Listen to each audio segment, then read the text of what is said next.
Hi, Vikas. Hi, Una. So, India's being called the most important country in the smartphone market in the world at the moment. It's a country where less than 30% of people have smartphones. Most people still use those basic feature phones. And despite a huge surge of Chinese imports, Micromax still has a firm grip on the #2 position in the market. I think that's truly remarkable. So thank you very much for joining us. I guess one of the things I'd really like to ask is, you've built this truly amazing business. How do you, now everybody wants a piece of it, so how do you survive in the face of, all these imports coming in from Lenovo, Huawei, Xiaomi? Tim Cook was in India last week trying to get them to let him sell refurbished iPhones. How do you survive? So I think it's important. The market, yes, you rightly said, is big. It's actually pretty big and fastly evolving from feature phone to smartphones. So being one of the fastest growing mobile phone market and second largest in size, it definitely attracts people or brands from across the globe. So competition is not something which is new to India. It's always been there. Probably earlier, the pedigree of the competition was largely focused on feature phones. So we had a slew of earlier Chinese brands as well in India, which continued to operate. And we do have a lot of new brands coming in. But what's also more important, Una, to understand is the fact that while we always talk about a lot of new brands coming in and launching themselves in India, there are actually probably an equal number of brands who actually shut shop. So people come. It's more like probably a flirting, right? People come, experience the market. If they find resonance amongst the consumer, they want to continue. If they don't, they just pack up and move on.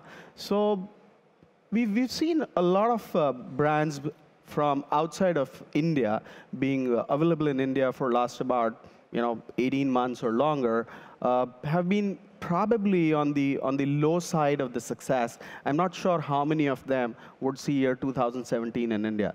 So it's pretty interesting because, yes, while you do have to keep a close watch on the competition and the way the other brands are working in the market, I think what's equally important is the fact that on an industry size of 250 million devices a year, I think, and the life cycle of a mobile phone now in India dropping to about 14 to 15 months, there's 100% upside to the industry. So while I need to be watchful to the competition, it's equally important for me to see the fact that there's a lot of early opportunity available. And while I could just keep watching the competition and get distracted, as a brand in Micromax, we rather focus on the consumer and see what's the next thing that the consumer is looking at and we can bring, and probably take a pie of that 250 million, which the whole industry does not service right now. I want to ask you about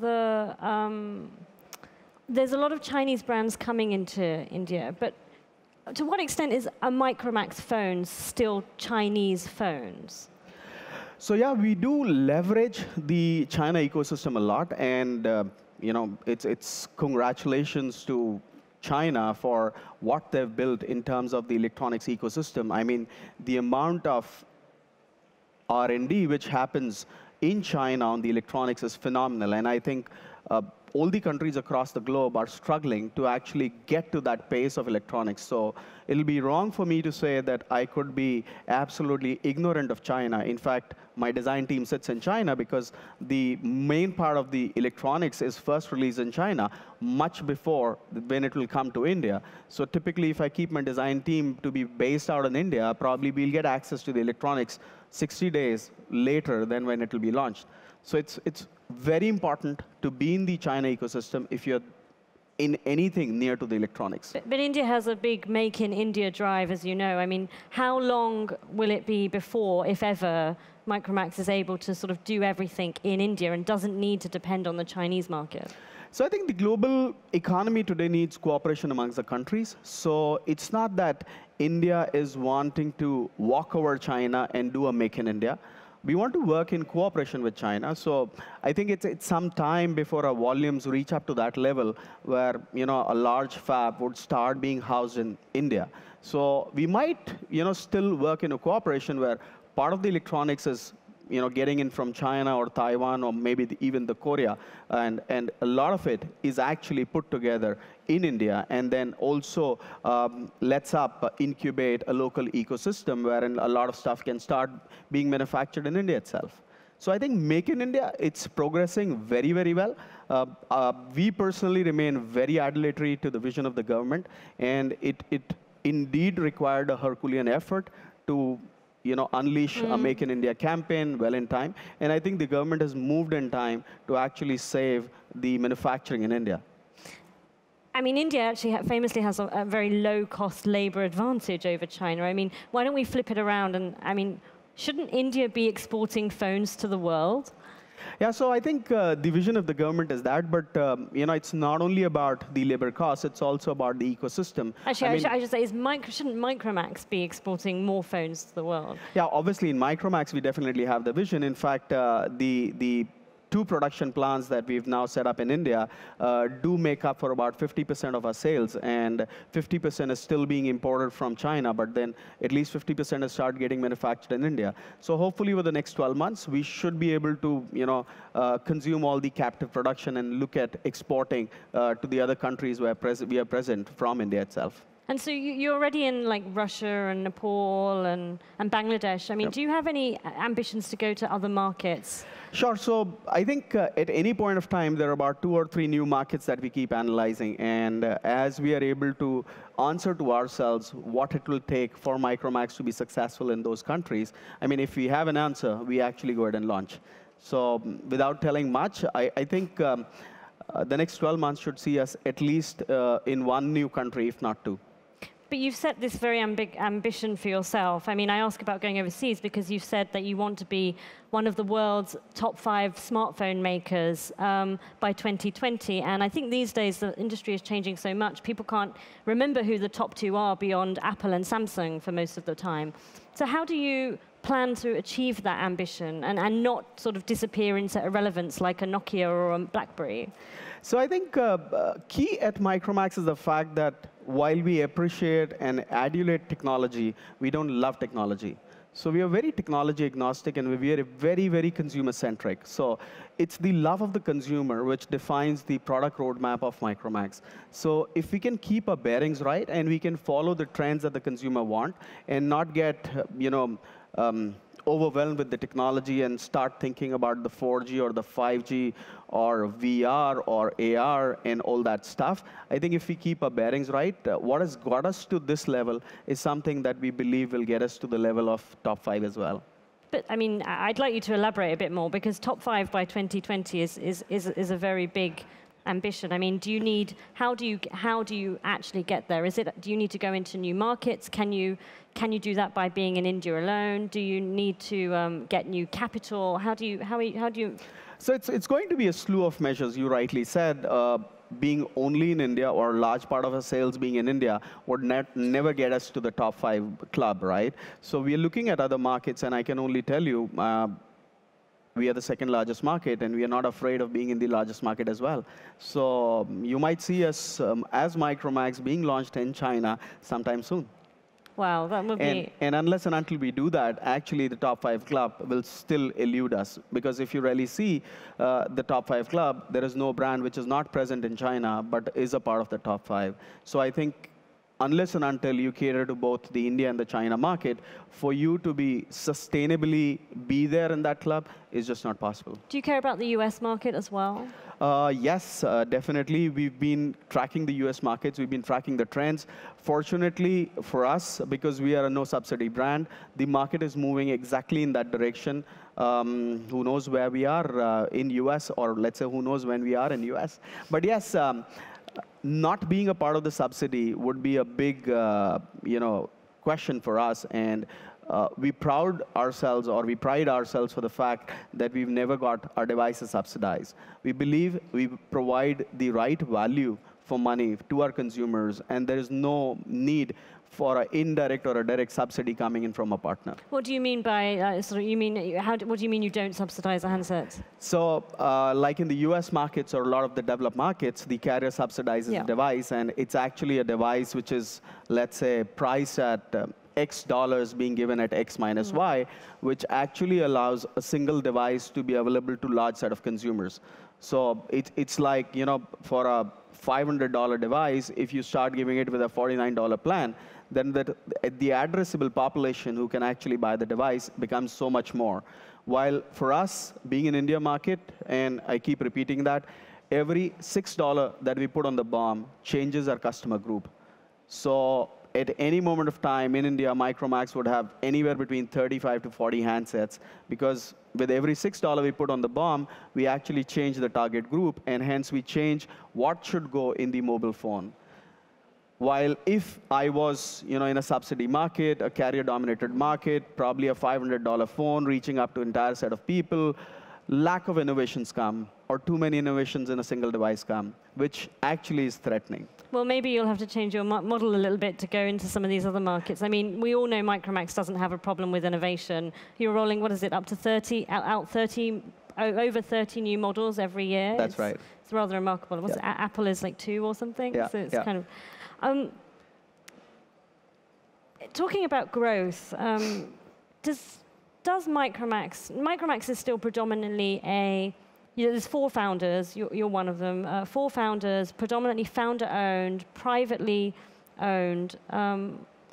Does Micromax need a big backer or a big financial partner to grow? So fortunately, the business continues to run profitable. So we work on a negative cash cycle. The business is profitable. So there is no impending requirement, which puts a strain on the fact that we need to really focus on a fundraise. In fact, over the last 12 months, we've actually started investing a lot in the startup ecosystem. So there is a team internally at Micromax who keeps evaluating the different services that can be a part of the Micromax device ecosystem, and we continue to incubate them. However, to say that are we close to a fundraise, the answer is no. I think we are very open to a strategic alignment, and a financial transaction happening between the strategic partners would probably not be what will force us for a partnership. But a strategically aligned partnership is what we look at. Finance could be an outcome of that. I mean, there could be a strategic partner who wants to take an upside in the fortunes of the company and hence wants to invest, which is OK to us, but probably a pure financial partner coming in just because he wants to put an X billion dollars into the company, probably that's not something we're looking at. So, I mean, I'm sure everybody here knows, but you were in talks last year, it was reportedly in talks last year with Alibaba, and they were looking to put $1 billion into your company. I mean, since then, the global smartphone market has changed quite dramatically. China sales have gone down. India is the flavor of the month. You must have a lot of people knocking on your door at the moment. Yeah. My team does keep themselves busy. I guess a few of the guys are here at the conference as well. I'm sure they're keeping themselves busy. I want to sort of change topic slightly and ask you, shift a bit more personal. I mean, what's your view on founder versus professional management of companies? I mean, yeah, it's a very interesting question because I mean, actually, the backdrop to that is obviously in recent months the founders have come back to run the day-to-day of the business and taken over from some of the professional management that were brought in, and it's been a bit of a messy public spat. So I'd love you to kind of tell us about what you've learned from that. So it's very interesting, and I'm sure a lot of founders of the different enterprise would agree with me, but whenever a senior hire is wanted in the company, he actually has an aspiration to become a founder or an entrepreneur. So there's actually no divide between a professional versus a founder, because a professional, once he reaches to the peak of his professional career, wants to actually become an entrepreneur. So it's very pseudo, because while we, as industry, as media, as analysts, keep dividing between the founders and the professionals, I can only tell you, founders try and run the business most professionally, and most professionals wants to become founders or entrepreneurs.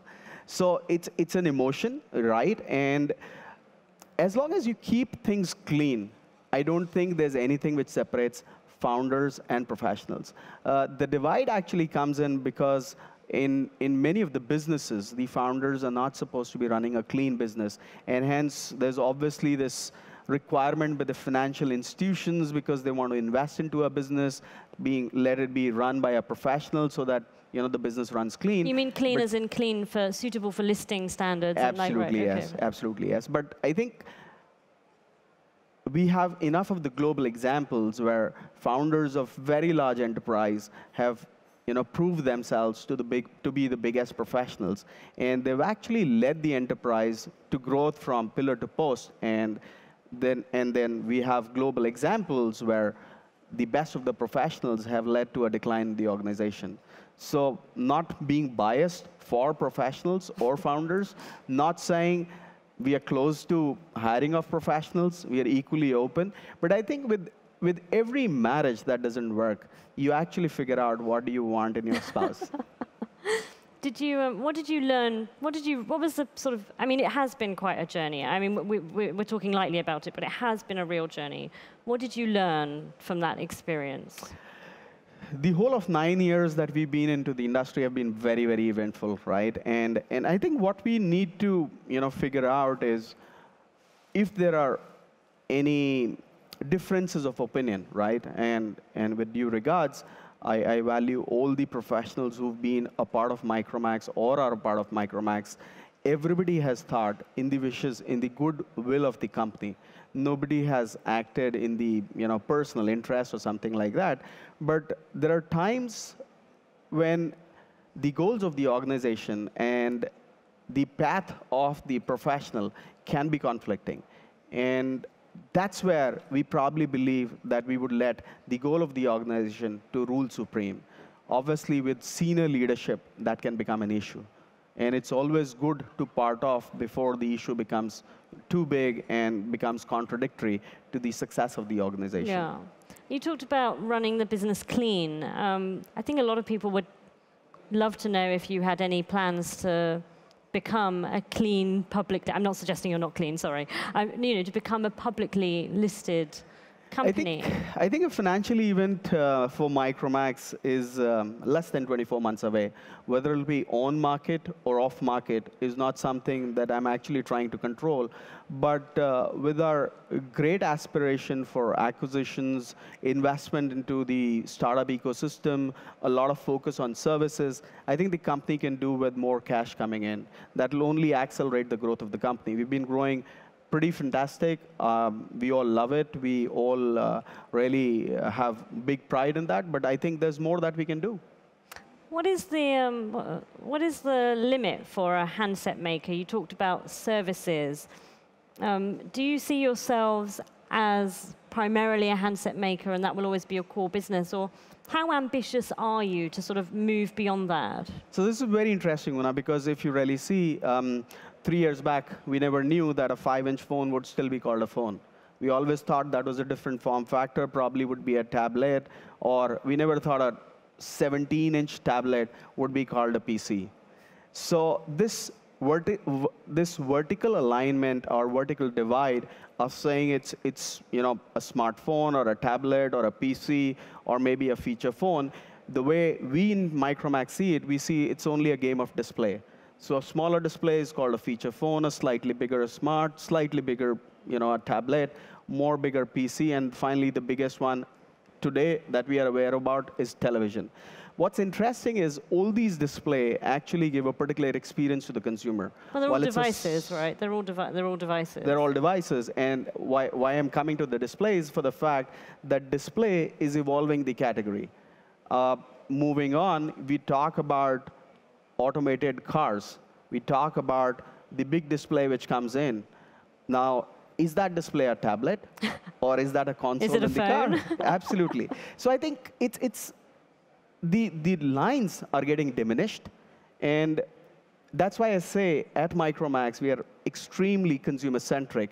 And it's the consumer who's leading the industry into particular verticals. So rather than trying to stay focused, OK, I'm a smartphone player, I'm a feature phone player, I think we love display and our consumers. We'll be centric on both these parameters and let the industry take it to the different verticals. I can imagine some external funding would help to achieve some of those broader ambitions as Absolutely. well. We have to finish up in a minute, but I wanted to finish by asking you about, what are the companies that you really most respect and admire and that have inspired you to become an entrepreneur?